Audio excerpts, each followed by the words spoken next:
Alors, vous dire que j'ai un livre préféré, c'est absolument impossible. Il y a trop de livres que j'aime. Il y a trop de livres qui ont été fondateurs pour moi, pour n'en citer qu'un.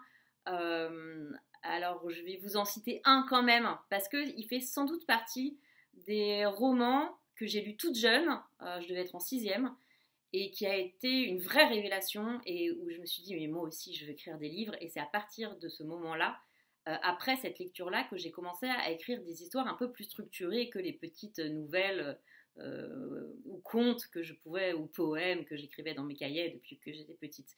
Et ce livre, c'est E égale MC2, Mon amour, de Patrick Covin. Je sais que certains CDI l'ont, en tout cas, il est toujours facile à trouver.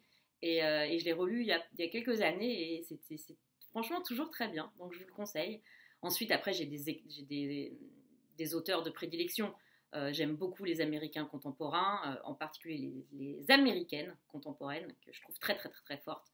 C'est-à-dire, ça va de Joyce Carol Oates, Laura Kasich. Dans les Américains, Philippe Roth, évidemment, m'a beaucoup marqué. Chez les Français, j'aime beaucoup Jean-Paul Dubois, j'aime bien Serge Joncourt. Et je suis une très grande fan de Haruki Murakami, que je vous conseille dans quelques années en tout cas, parce que ça pourrait vous plaire, parce que ça flirte souvent avec le fantastique. Et il a un univers qui me plaît beaucoup, et il fait partie des auteurs qui me donnent envie d'écrire, même si on fait des choses très différentes. Mais quand je le lis, il me donne envie d'écrire, et c'est très appréciable. Voilà, donc c'est quelqu'un que j'aime vraiment beaucoup, Haruki Murakami.